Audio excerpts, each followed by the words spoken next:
How do rich people get so much done? You think about like maybe you don't like her, Kim Kardashian. She like has 3 photo shoots in one day. She has an investment opportunity. She's doing e-magazine story. She writes the book. She goes to the gym. How she gets all that shit done? Doesn't she have kids? Doesn't she need producers for the house? How does she get it? She delegates and she has everything on the freaking calendar. Well, I was gonna say Joe Biden, but like he only eats ice cream. Like, how do Trump get shit done? How do Elon Musk? There's only 24 hours for all of them. I don't care how much money you have in your bank account.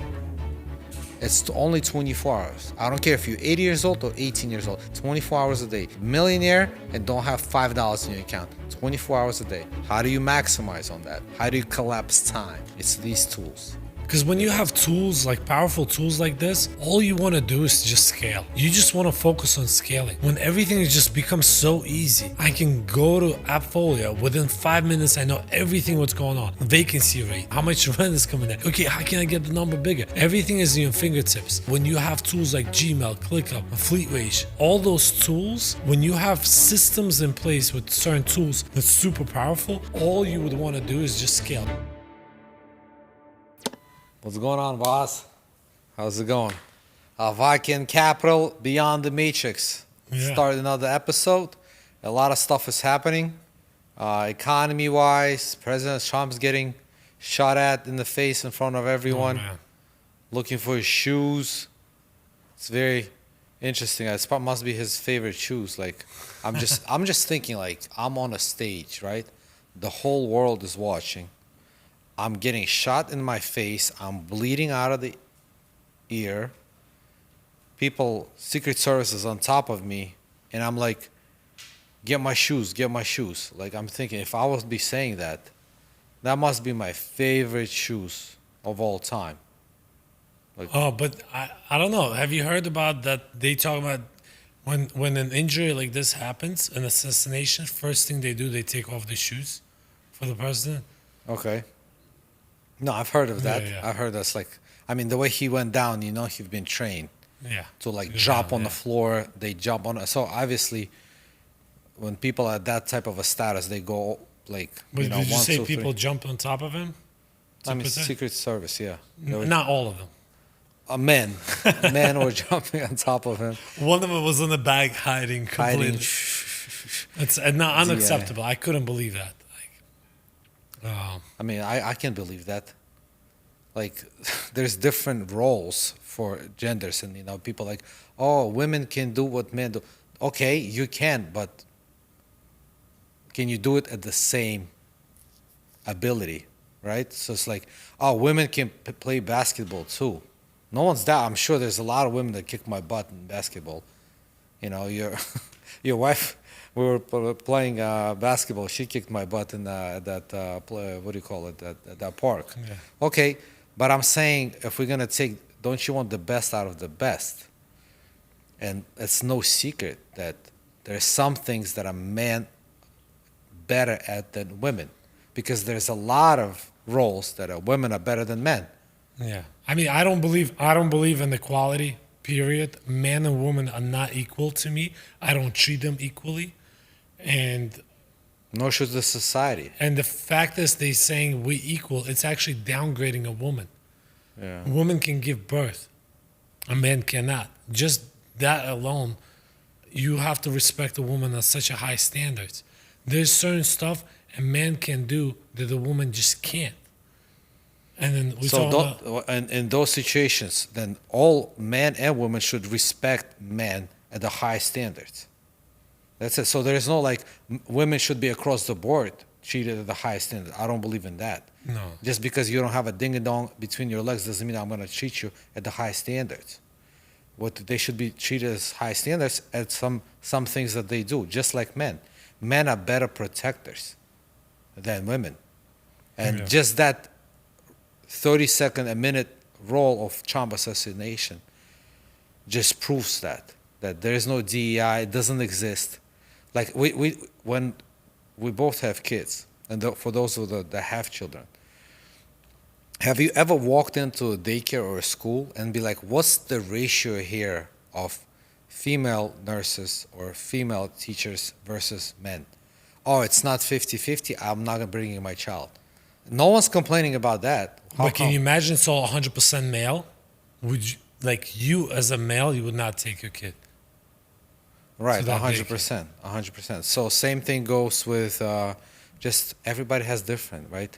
Like God created us differently, different testosterone levels, different um survival skills, different mind, different everything. So bone structure, we're talking about estrogen levels. Like I don't want a man with a higher estrogen level than a female doing anything in my household or in my company. So, but then again, like I'm just curious what kind of shoes Trump had. Honestly, like I hope people can let me know. I mean, this must be very comfortable brand, so I just want to maybe own a piece of that. Do you think it's actually like a branded shoes, like Louis Vuitton?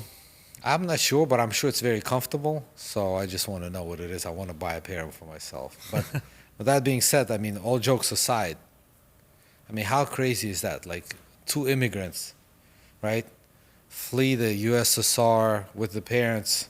We come here for like this is the land of opportunity, freedom. You work hard, you reward yourself and your family, you can have nice life, and then we see this. Like we don't even see this we don't see this in North Korea. We don't see that in Russia. We don't see it in third world countries. And we see it in America, the best place on earth. I mean, what message are we sending as Americans To the world. to the world? I mean, if you think about it, America is the most advanced country in the world. And I'm not talking about train stations. I'm talking about equipment, planes, AI technology. Everything is invented in America.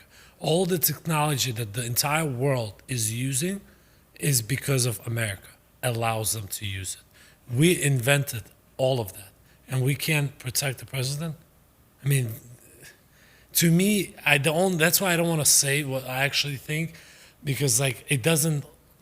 It feels like an inside job, and I'm not saying it is. It's just like you can't have all the tools in the world and just fail like this. How they failed.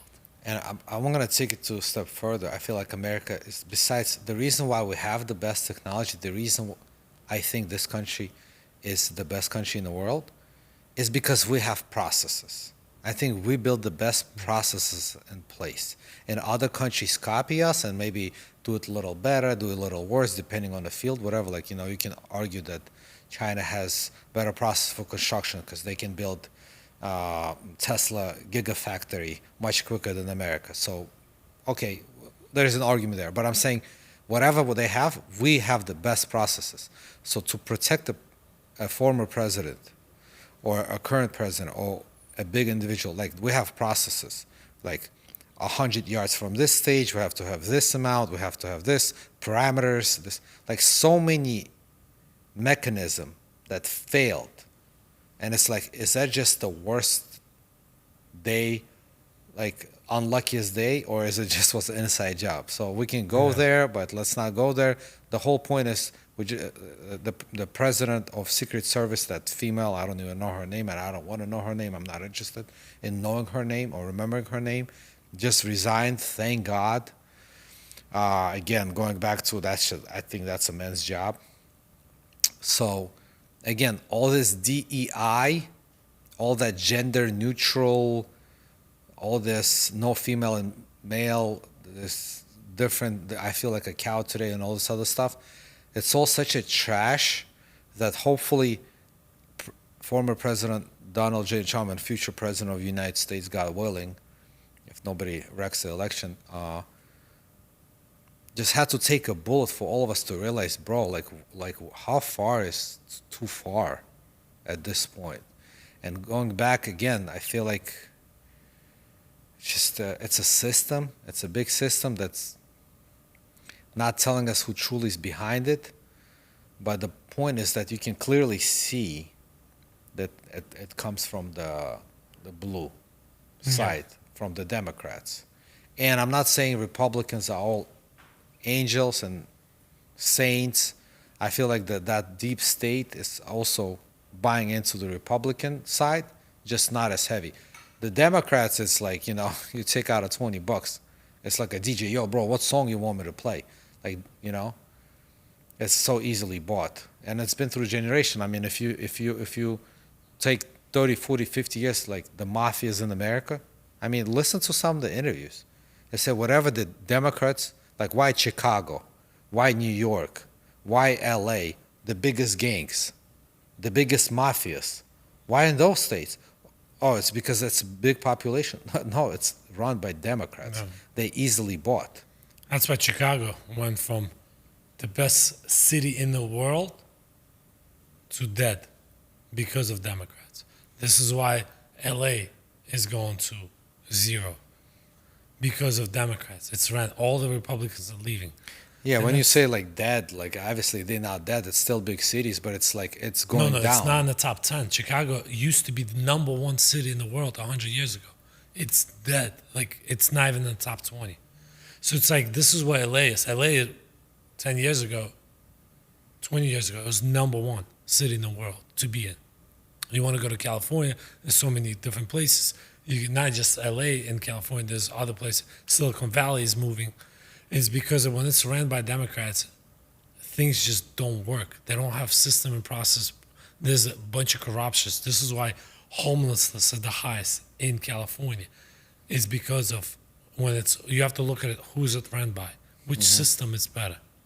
Like, oh, you don't understand. I bet you if you put a strong Republican and make the state Republican, things will change. But people they judge, they probably don't even live there, they judge. People in California, do you think those Democrats, they think highly of California? No, probably not. And they know. This is why Miami is That's why booming they all right now. have vacation homes here, like Nancy Pelosi and all this. Yeah, yeah. Galvin, they all have getaway. Jeff 'cause- Bezos, Yeah. Ivanka Trump, everyone. Yeah. So, but going back to like red state and a blue state, right, and how it's Democrats are easily bought. And the thing is that when you hear everybody's complaining, you try to please everybody. That's what Democrats are doing. Like, they're like, oh, LGBTQ community wants to do this. Minority community, little Armenians want to do that. Like, little community of Mexicans wants to do this. Immigrants wants to come in and they need shelter. Like, when you're trying to please everybody, you're not pleasing anybody. It's just like being friends. You're trying to be friends with everybody. You don't have a personality. You need to find who you are and just go with that. Like, so same thing with the state. They just trying to please everybody, and then at the end, nobody's happy. Like, you have to look at your community and make sure that they're happy. You're taking kids out of school just to give shelter to the undocumented immigrants. That's not even undocumented immigrants. It's a technical term for Democrats. Illegal. It's illegals. Yeah, But illegal. they don't want even to call spades a spade. Like, Yeah. that's what it is. But how, like, what on earth are you thinking? How is that going to be good for America? Because America first. That's the whole movement of Trump and Republicans. Like, America first, because like we're just tired of putting us less. And then somebody might be saying, well, two immigrants, talking about like badly on immigrants. No, how long we waited for? Like, what, There's- 8 years no, to there's come to two- this country legally? No, it's like saying driving a car versus drinking and driving. It's the same thing. One is legal, the other one is illegal. So there's a legal process, and if you for legal process, when you have X amount of illegal immigrants, that slows down the process for legal immigrants. Right. So it's like, why go to the route? You just need to know that this is illegal. And that none of them are being punished. So make it legal. Open the borders. Let's do it. Everybody that comes get the citizenship. But whoever votes for illegal immigrants, whoever votes for open borders, you have to make sure that you have to take at least 5 to 10 illegal documents into your house. Just when you do that, you have to put your address into the application. That would make all the problems go away. No one would do that. Because, like, where are they going to live? Oh, I don't know. I don't have enough space in my house. But where? Tell me. They have to go somewhere. This is humans. This is not dogs or cats or... Yeah. But You the know? most important is not knowing who they are.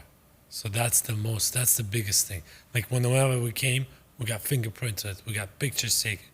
Like they have everything on you. Yeah, anything Just in bad you case. happen, yeah, DNA just results, right? Like just in it's case. not even that. We had to take medical exams that we don't have any like Certain HIV vaccines. vaccines, all this stuff. When we're coming now with bag full of shit to this country, and like you come in clean. You coming in as a good Samaritan for the future of this country, and then you have the illegal immigrants where, like I know some of them, they're not bad people, but there's so many that we don't know who are the good people. Like how like I don't want it. Like I don't think it's right for this country, and I don't think anyone with the right state of mind wants that. But the problem is nobody knows who these people are Yeah. and why are they doing it. So this is an election year. It's going to be pretty wild. I hope. I mean, it already started with the assassination. I mean, what's next? I mean, to November, it's a long way to go. And with Biden dropping out, I mean, In 1 week, they tried to get rid of 2 presidents. that's crazy. In 1 week. That's crazy, right? But speaking about processes, you want to talk about what kind of processes we have in the business, scaling the business, maybe? Yeah, sure. I mean, yeah, we'll go from the economy to the processes. Yeah, I mean, what are some of the tools? Like what the processes we use? Because I mean, states don't have processes. Like what processes do we have inside the business that allows us to scale? What process can we share with the audience, like the listening, to help them? Like here's how we able to scale our businesses. Yeah, so I mean, one of the processes that we use is we have to use the tools that are available to us, right? Just like America, they have a lot of tools. Like monetization is one of them. Like dollar is the strongest currency right now, and from fiat standpoint. We can go into other things, but from a fiat, dollar is the strongest currency. So that's one of the tools they use. Then they use obviously the land of the opportunity. And then a lot of times the blue states misuse. They'll print too much. They'll give this, like Section 8, this, that. They just disincentivize people to work. So they don't use the proper tools versus Republicans, like lower taxations. Democrats be like, oh, the rich should pay their fair share. Okay, well, if I have $100 million, you're going to be like, all right, pay fair share. Well, you're going to take that from me. Then I'm not going to give people raises. I'm not going to update an office. You know what I mean? That's going to be not good. Like, it's not going to be safe.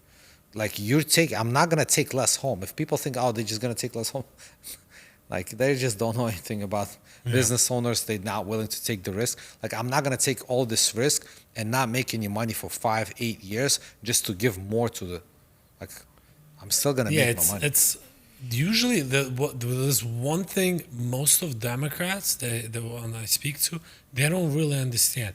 When people have mid-sized businesses to large-sized businesses, they live a certain lifestyle. By them making more money, their lifestyle doesn't change. When they at certain lifestyle, they keep the same lifestyle. So what changes? If they have less money left over, they just scale the business less. If they have no money left over, they downsize the scale. They the ones that create jobs. Small businesses, mid-sized businesses, large businesses, they the one that create jobs. Government creates fake jobs, artificial jobs, because they're using our tax money to create jobs. Do we need it? Yes, but you can. The government can sustain 100% of all employees to Do you know what the percentage of the government employees out of 100? probably like 5%, 2%. 2%. So the rest is business owners. Yeah. Right. So then again, going back to it, like the processes, I mean, I would say tools is a big one, but then the actual processes, what I wanted to say is we learned it the hard way. When we were small, 4 or 5 people, we didn't have processes in place. We're just running around mom and pop shop. Think about it like a restaurant, right? It's like, hey, like, you work with your cousin, with your uncle, you work with your brother, your mom is a cook, your dad is the one that buys the nutrients, the fish, the meat to the restaurant. It's like you can do that, but once you want to scale to 2, 3, 4 restaurants, 5 restaurants, now you need processes that everywhere in the same restaurant we do the same thing. And right now we're going through that. Like we have about 200 employees, and we're building the processes now. Some of them are built. We're gonna continue evolve and build more. But I think for the viewers, it's very important to make sure that you try to build processes first, even when you have 4 or 5 people. Hey, document. So like, all right, if someone were to replace you because you want to go on a cruise for 2 weeks, what do they need to do? What do you do?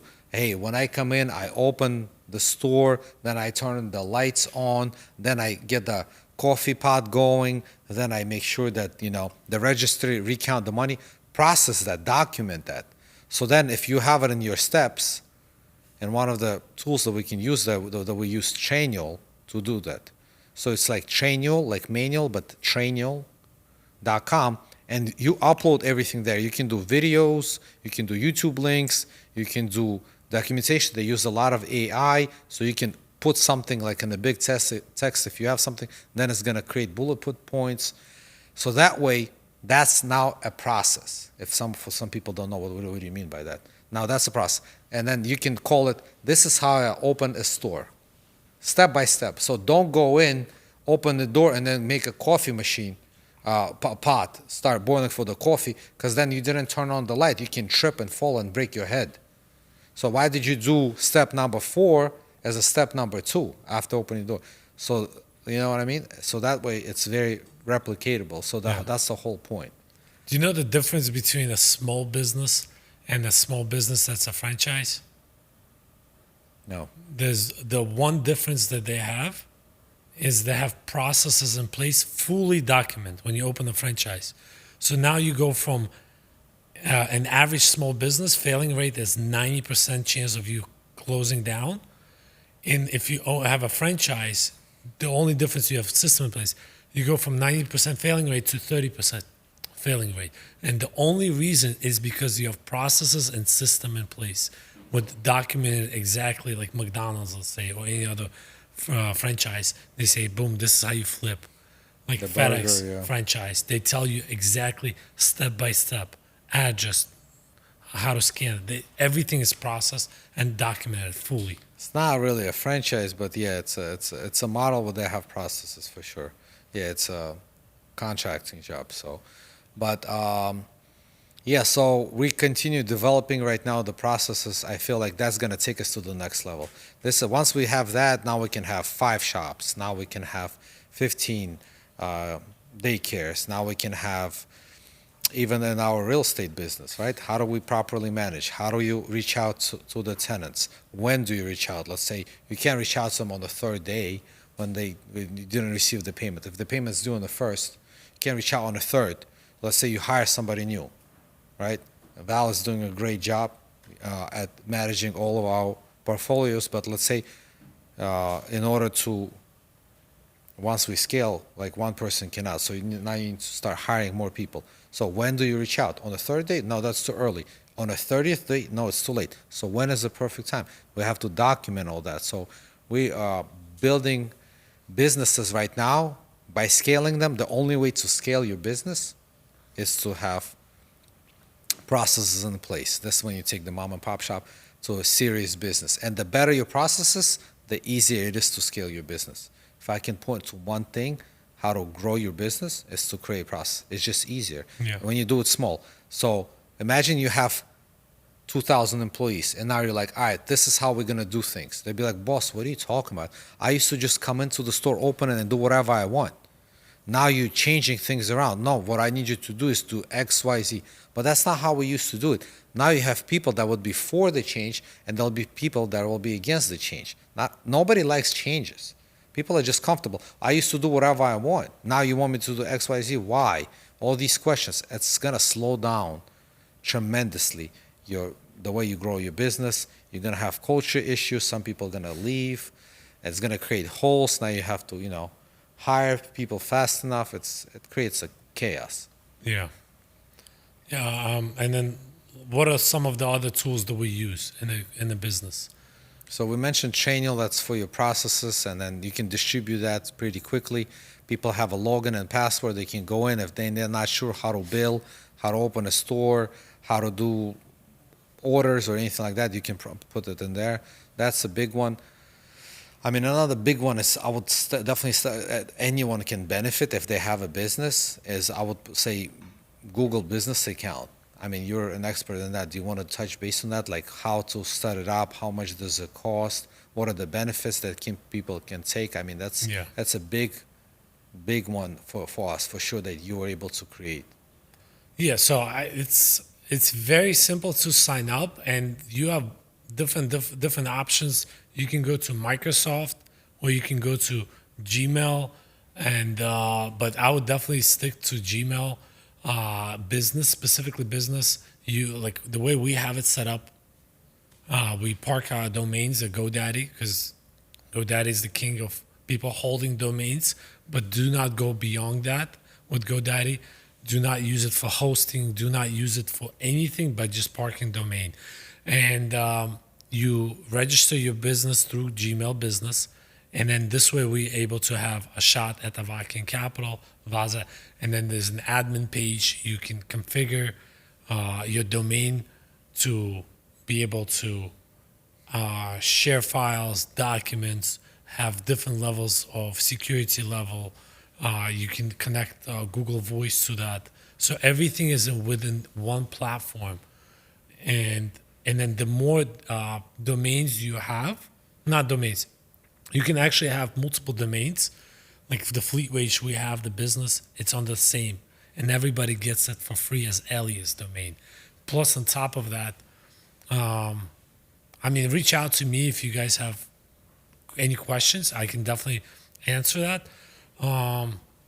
The biggest thing is whenever you create, let's say we have Vaz at the Viking Capital, a shot at the Viking Capital, that's 2 domains. We share the storage space. So instead of, and each name is 2 terabytes.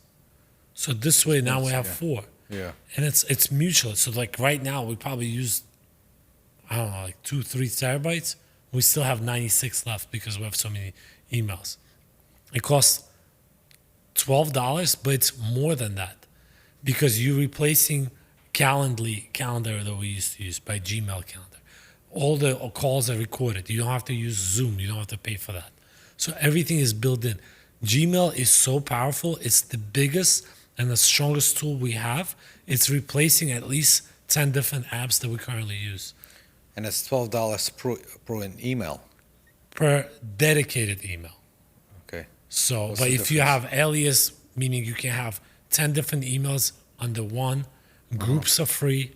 What I mean by groups is somebody's sending you an email to, let's say, teams at the Viking Capital or info at the Viking Capital. That could be not an email that costs money. It could be a group. So let's say 10 people get that email. So there's so many different configurations. What I'm saying is like, I wish I could explain it in 5 minutes. This is at least, that'll be nice if I can share the screen and go into depth. It's so powerful. It's unbelievable. Well, let us know if you want one episode when Boss is in front of the computer and all that, and then explaining the whole thing. That would be pretty cool. But I want to also touch base and like for those that are not technical, like myself, when Voss is saying business Gmail, it's again you can have your company at the end. So it's not going to be like littlejohnny@gmail.com. That's not a business email. It's a personal email, but you can have a business Gmail where it would be your name or whatever, info at whatever your business is, beyondthematrix.com. So that's a business Gmail account. It doesn't have to say Gmail at the end. And then there's a lot of definitely configurations that's helping us. It's we have Google Chat. We have a lot of stuff that's interconnected with that. I really love the setup. That was a really good job, bro. Spaces. That's even bigger than that. They have spaces where you can share files. Like it replaces Slack. I do like Slack, but I use a free version for Slack. But like Spaces legit replaces Slack because you can share files. Now it's not just talking, which is very, very phenomenal. Super happy we use that. So what other tools that we use that we can, maybe the viewers are trying to build a company just starting out, or maybe already even at bigger scale than us, that maybe can take it away? We use FleetWage. Fleetway. So let's talk about that. I know that you put a little promotional cup that you just got. Which is pretty cool. I really like the cup. It's awesome. Yeah. So FleetWage, we touched base on it previously, but I feel like that's a really, really good tool, and it saves us a lot of money if we put it monthly or annually. And the reason why we created it is because, again, we couldn't find anything like that. So talk about FleetWage, talk about how much time have it saved our companies, and what's the future for FleetWage? Yes, it's the way we started FleetWage. We thought about. Yeah, I'm drawing blank. So the way we came up with FleetWage, I guess more you came up with, like, all right, let's do this. How can we do it? We created an Excel. Then once we designed and developed FleetWage as software, then we start calculating how much time it's saving. They're like, oh my God, it's saving us so much time, like hours, over 30 hours. Right now, I think we're saving a company. So to calculate people's payroll, so it's not a payroll company. What it is, it calculates drivers based on their performance, not by hourly, not by day. What it does, it calculates performance of the drivers by the stop or by the mile or whatever incentives that you have by the package. So even if let's say you have bread routes and you wanted to incentivize drivers that are doing it more efficiently, faster, spend less money on gas, right? Deliver more per day. Well, how are they going to do that for you if that's your business and you're just paying them $25 an hour? So how about you create an incentive program for them to deliver to more spots in one truck? So let's say if you have 6 bread routes, what if you're going to get 5 really good drivers that are willing to work harder if they get incentivized instead of saying thank you? Well, how do you do that? So you go from 6 trucks to 5. So not 5 effective drivers, very efficient drivers, can save you on 1 payroll, 1 truck, and 1 full fuel for the full day. That's a lot of money. So if you're willing to give them a little bit more, you have a lot of savings. Well, with FleetWays, it's a lot easier to do that because you get paid per delivery, you get paid to incentivize them to work more efficiently. Yeah, if you think about every single business, every single website, they started, like Amazon, they started selling books. For, like, some people don't even remember that, but now they do everything. So this is what we did with FleetWage. We did something super narrow, which is for FedEx ground last mile delivery. Now our future, what we're trying to build is, since we have API integration with payroll companies like Paychecks, they given us clients. They want to build similar stuff, calculations for other companies, line hauls. There's one company reached out. They have over 800 employees. They want to calculate paid for. The way they do it, it's very complex. Not complex. It's very unique. They do it per weight. So you delivered 30 tons this week. I delivered 25. So it's not even the distance, how many miles. It's how many tons did you? Which is like, I was like, wow, that's very unique. So then they want us to build. So the future holds, the way I'm seeing this. Whenever you log into FleetWage, it's going to ask you, are you a P&D contractor or are you a line haul contractor? But Amazon contractor. Amazon contractor, yeah. So Walmart. Anything, bread routes. This is really popular business too. It's expanding, which I never heard of it 2 years ago. Now it's like, that's all I hear is bread routes. No, I've heard of it, yeah, but there's more and more that opening up their own. Like Walmart used to be under FedEx brand. We would deliver all the packages. Now they're having their own. By Target used to be under FedEx. Now they're delivering their own. Amazon used to be under UPS and FedEx. Now they're delivering their own. So, but who are these people? That's not really Amazon. Amazon doesn't deliver. It's the contractors that have a contract with Amazon that have a Amazon on their trucks and get incentives to have that. So it's all small businesses. Walmart doesn't deliver themselves. It's all small businesses. Bread routes, it's not really, or like Snapple routes or chips routes. It's all small businesses. So you want to make sure as a small business owner, you create incentives for them to work faster. That way you can pass along some of the savings that the efficient employees. And scaling, it's like right now, we don't have to redesign the website. We don't have to buy a new domain. We don't have to manage the security of the domain. We don't have to get compliance, ISO compliance through Paychecks or other payroll companies because we already have that. So there's pretty much minimum work. The only thing we have to do is add logic, and it's going to act as a subdomain. So this is very, very cool as far as scaling. It will take pretty much very little effort for us to add another business to FleetWage.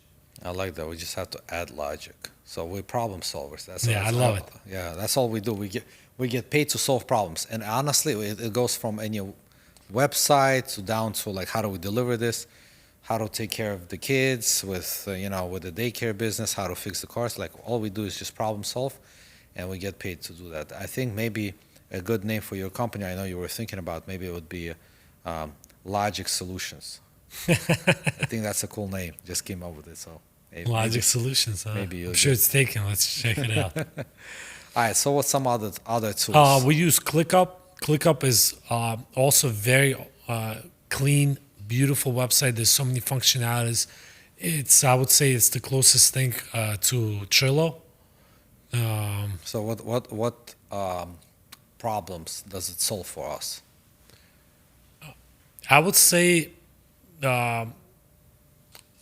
basically I would say to do assignments. So I can assign certain tasks to you, and whenever you click done, it'll send me an email, the shot finished, and automatically reassign another employee within the company for him to do.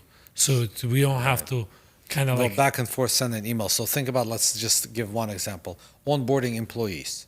So let's say you have a business. Let's say we're going to go to the restaurant, and you need 3 waiters, 1 cook, and 2 dishwashers, for example, or just 1 person. So you're going to automatically notify and put the HR person, whoever responsible to onboard. Hey, I need 1 waiter and 1 cook. Please let me know. Go on Indeed.com, whatever, and just do your thing. So then they're going to generate an ad. They're going to let you know, hey, ad is live. And then they're going to know, hey, I just got 17 different resumes, going through them now. So that way it's not an email, and you can just see it constantly under one task that you did, that you need 1 cook and 1 waiter. You can see it like a train of thought and what's going on. Hey, just went to 17 resumes, scheduling 5 interviews, this and that.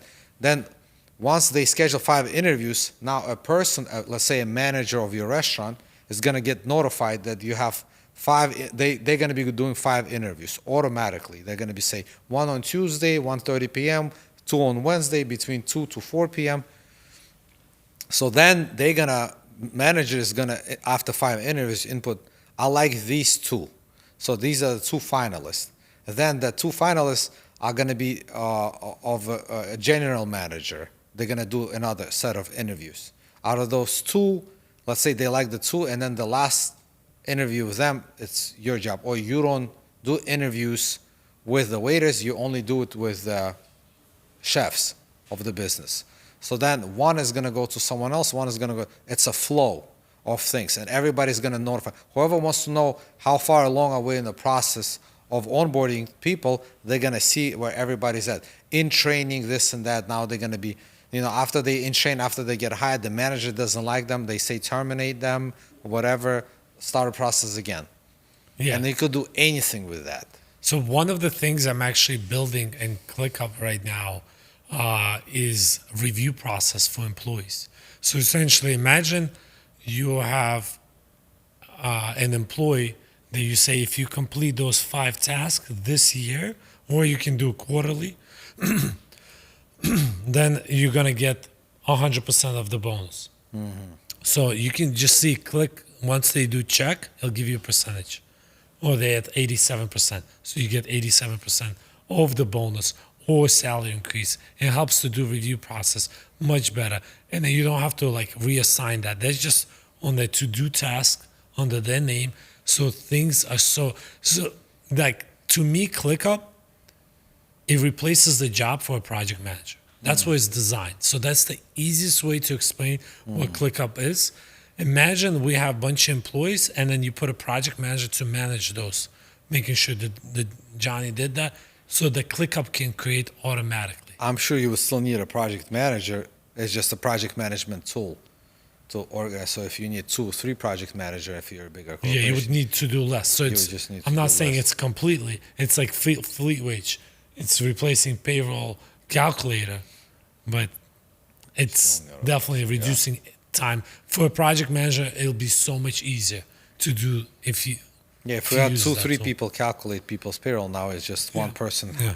part-time, for example, right? So we still need that. That's pretty cool. Yeah, that's awesome. That's So what, another big one that we use is software is AppFolio. what is that tool for? So AppFolio is like the best tool I personally have ever used for real estate management properties. They're hands down the most powerful, the most stable. They have so many functionalities. It replaces communication with tenants, screening tenants, rent collection, Property management. property management, assigning tasks, to property management. Then you can replace QuickBooks, like accounting software. Everything is in one place. Accounts receivable, Yeah. accounts payable, right? All that. And like returning securities deposits, creating e-checks, everything under one roof. I can't think of a better tool. It's pricey. It's roughly $300 a month. Yeah, it depends on your size. Yeah. Yeah. It is pricey, but the thing is that when you have big enough pool of apartments, and which in the AppFolio case, I think I have to be at 50 50 is minimum. 50 doors or more. So for those of you guys that don't have 50 doors or more, there's other tools that we used in the past before we got to 50 or more. And if you guys are interested, DM Vaz or put a comment, and we'll get back to you. We'll let you guys know. But right now, we're definitely using AppFolio. It's definitely taking it to the next level for the ease of use, right? Very friendly to use. It's not hard to explain to your project managers, hey, we have a maintenance request, and that they already know. We don't have to say anything. It goes straight to them, and we also get notified. So it's very easy communication, fast-paced. So when you're trying to grow, or when you are big, or speed is everything is about speed, efficiency, right? Processes. So it creates that time. That saves a lot of time versus you get a phone call at 12 a.m. and you're with your family or you're sleeping, and then you have to, in the morning, not to forget to let your project manager know, to let the crew know who to send, what happened. It's very, same as it's very, it's a nice flow. Definitely a high ticket, definitely a high process, a high tool for our real estate business. So if you're in the real estate game, again, that you have to. Yeah. Because when you have tools, like powerful tools like this, all you want to do is just scale. You just want to focus on scaling. When everything has just become so easy, and it's like literally, I can go to AppFolio, within 5 minutes, I know everything what's going on. Vacancy rate, everything. Revenue. Yes, revenue. How much rent is coming in? You're like, okay, how can I get the number bigger? Everything is in your fingertips. That's why when you have tools like Gmail, ClickUp, FleetWage, like all those tools, when you have systems in place with certain tools that's super powerful, all you would want to do is just scale. But when you overwhelm, I mean, with bunch of stuff, I mean, I have no, me personally, I have no desire to scale. I'm like, okay, I have so much work. I don't want to do this. Yeah, people are leaving because you like keep putting different processes in place. People get frustrated because of the meetings. You just don't know. Every time there's people bumping heads, you want to eliminate all that. There's all that craziness is with the proper tools and processes. You don't have to worry about that. And then I also wanted to input some of the tools that I use personally, and this might be not on people's radar and definitely underrated, but I use Google Calendar is my go-to before I go to sleep. As soon as I wake up, sometimes in the middle of the days, obviously my assistant is helping me to make sure I don't skip it, even if I have a 1 o'clock call or something like that. She'll remind me just in case, because I could be running around at 100 miles an hour. But I know that you also use it as well, but I want to kind of give a little bit of 5 cents from me. Google Calendar is the most underrated tool. Like I said, the reason is you guys don't use it enough. I know that because even I use that a lot, and I don't use the full capabilities of that. What I mean by that, I put everything in the Google Calendar. I put obviously all my meetings, all my calls, Zoom calls, Google Meets, haircuts, eye doctor, dentist, car wash, spend time with my family, gym. I don't have to think. Because the truth is, if it's important to you and it's not in your calendar, then why is it not? You'll put a meeting with an employee who wants to leave you for the past 6 months, a meeting with him scheduled for 1 hour of your life, but you wouldn't put date with your wife. You wouldn't put one-on-one time with your kid. You wouldn't put movies on Fridays. You wouldn't do a date night with your wife once a month. You wouldn't put a lunch with your significant other once a week on your calendar. Why? Why would you give your time and your undivided attention to an employee who wants to leave because it's important for your business, but you wouldn't put time, unintentional time, undivided attention with your son, with your daughter? Why? Why is that so much important? But you're gonna get to it. You're gonna get to your kids. You're gonna get to your wife. You're gonna get to your time with your brother. Whenever I have free time, whenever it's like I don't have any meetings, no, schedule that. It's very important for me and my brother to continue the bond since we've been born. We've had time for each other. Now that we're busy, now that we're making money, now that we have employees and other things, I'm not gonna put them on my calendar. What are you talking about? You guys don't know. Like, this is very important.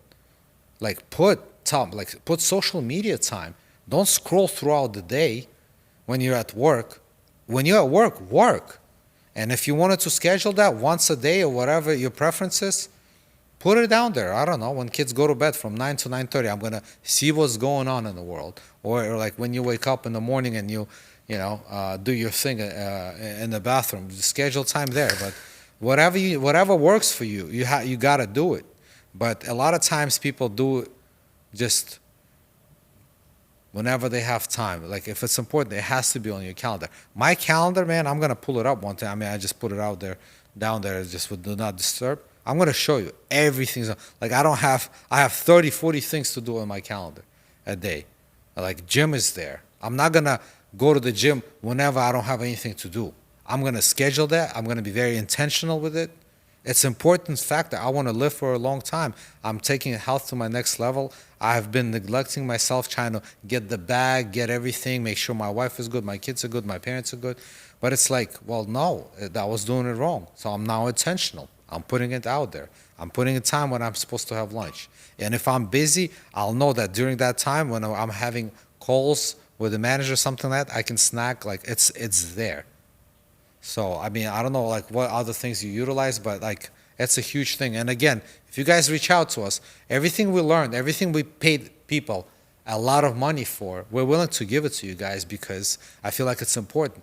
All these stereotypes, all these roadblocks, it's like this information is only for the elites. It's only for, white people, it's only for Asian people, it's only for Indian. Like, no, it's for everybody. I'm like once we got to that level, when we in those circles and we hear how people do things, like, bro, like, damn, I wish I knew this earlier. Maybe I would have neglected my health. Maybe I would have spent more time with my kids. Like, no, this is important stuff. So we want to give it to you guys because it's I think it's essential to be successful. Yeah. So the date nights you put with me. Do you put I put bonds with my brother. I don't put date nights with my brother. I put Vaz and Ferrari? For whatever we're doing. If we're going shooting at the range, that's what we're gonna do. I mean, I want to put something at least once a month with me and you. So it's whether we just go and hang out at the cafe and talk about politics, or it's we're gonna go and shoot guns together, or we're gonna drive around supercars and enjoy ourselves, all the fruits of our hard labor for a decade or more. I mean, we opened our first business, Vashat, 20 years ago, when we would record VHR tapes and put them in discs for DVD discs. That's our first failed business. We What do learned. you mean fail? We made money. Yeah, but we're not doing it now. I mean, then we were doing. Remember what we were doing? It's funny that you mentioned. Like we were to buy sodas and waters at Pathmark back in the day. Whoever remembers, and then sell them at the beach. We'll buy that stuff for 25 cents, sell it at $2. So instead of people going to a boardwalk to buy, we would just be walking around with sodas and water, and people, oh honey, can you get me and the kids 2 bottles of water and 2 Cokes? And it would be like $12. He'd be like, what? That was like 2001. He'd be like, what? I'm like, well, you can go to the boardwalk and get it. Not any cheaper, but hey. So yeah, definitely Google Calendar is definitely the most underrated apps that people don't use enough of. Like, oh, I'm just gonna do my dentist appointment that I don't miss, or my haircut or something else. Like, use it for everything. Just then you don't have to think. Like, my assistant puts all the addresses there too. It's like, oh, where am I going? I'm going to check my vision to the doctor. Go on the Google Calendar, click on it. There's an address, click on it. It takes direction. I don't have to think. So that way I can continue driving and think about business, think about family, get on a call, listen to the audiobook. Boom, boom, boom. It's like, how do the rich people do it? You just have to ask yourself, how do rich people get so much shit done?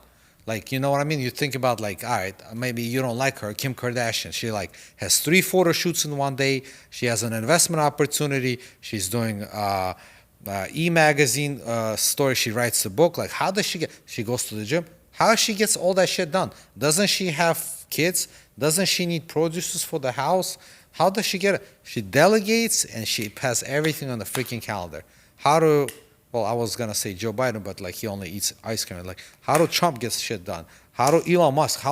There's only 24 hours for all of them. I don't care how much money you have in your bank account. It's only 24 hours. I don't care if you're 80 years old or 18 years old. 24 hours a day. Millionaire and don't have $5 in your account. 24 hours a day. How do you maximize on that? How do you collapse time? It's these tools. Yeah, collapsing times. Okay, so do you want to talk about how to conduct a business? Like basically how we, what kind of meetings we have, like the 90 minutes meetings that we have for every single business. Yeah, and why do we have it? How often we have it? Yeah, we can. I mean, I think there's some value into that. Like, Yeah. basically, we run multiple businesses, but the way we do it is we do weekly meetings. Yeah.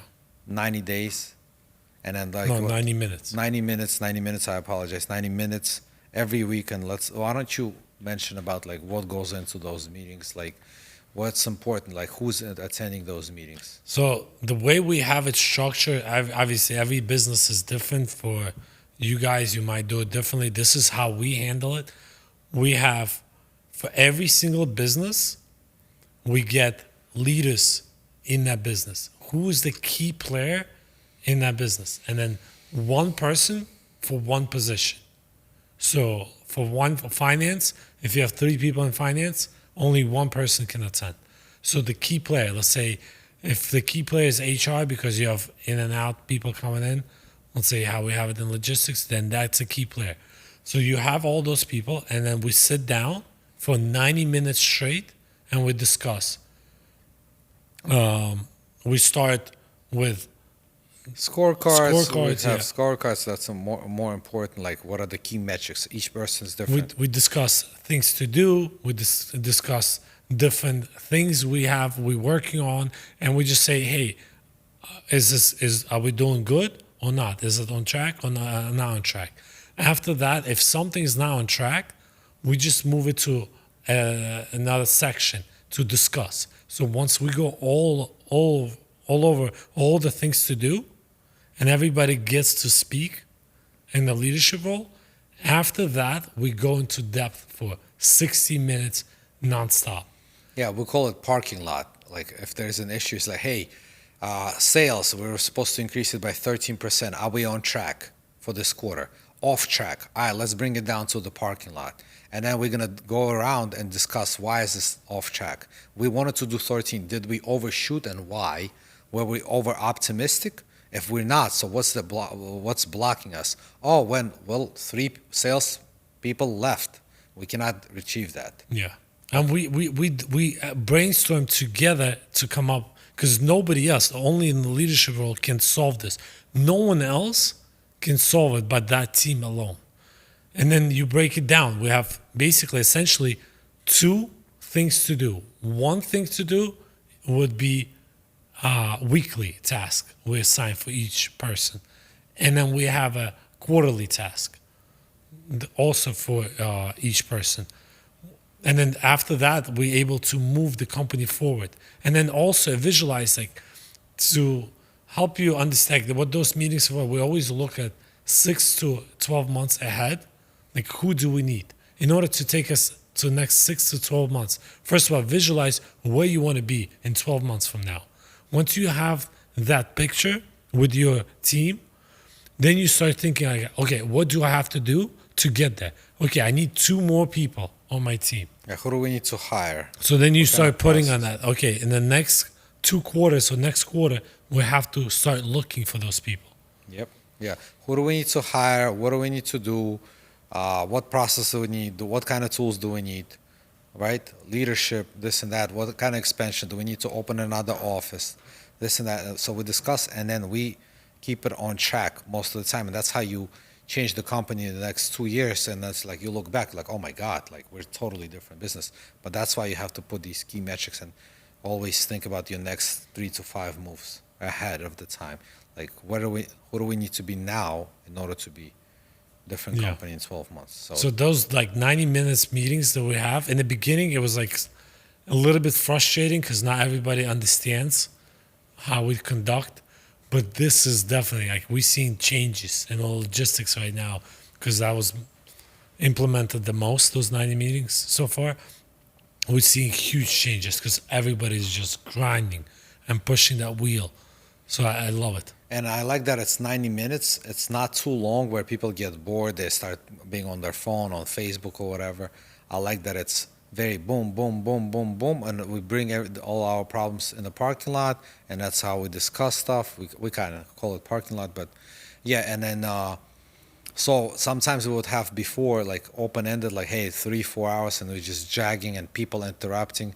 So I'm kind of, sometimes I moderate depending on the business. Sometimes you would, just to keep it all afloat, because otherwise people would love to take it and drag it to different. Okay, all right, we're talking about sales, but our refrigerator is broke, and now little Johnny's lunch was bad, and then we had a wait, hold on a second. We're talking about sales. Once we're going to talk about repair and maintenance or anything else, there's a section for that. Let's bring that up. Let's stay on course. Oh, okay. If you don't have that, man, that's when meetings can go wrong, because you're going to start about, and then at the end of the meeting, you're like, damn, 2 hours passed and we didn't even discuss what I wanted to discuss. That happened to us. Like, we made possibly all the wrong mistakes. We made a lot of mistakes to get to this. We're going to make a lot more. I'm not saying we're a finished product, but I think we came a very long way, because being an entrepreneur, being a business owner, it's definitely a journey. You know, Yeah, a lot of businesses, like, don't even have those meetings. Don't even have 1 hour meetings. It's just like, oh, you're doing this. Oh, you're doing finances. I don't understand anything about it. So let's just not have a meeting. Like, if you're a leader, you all have to get together and storm together. Because even though, let's say, Ashad says, "Oh, I don't understand code.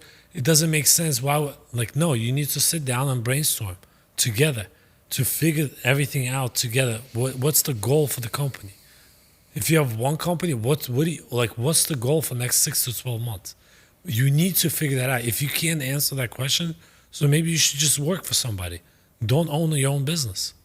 Yeah, and another thing is, besides figuring out, I think it's very important to tell people that during those meetings, you want to promote honesty, you want to promote being vulnerable, you want to promote problem solving.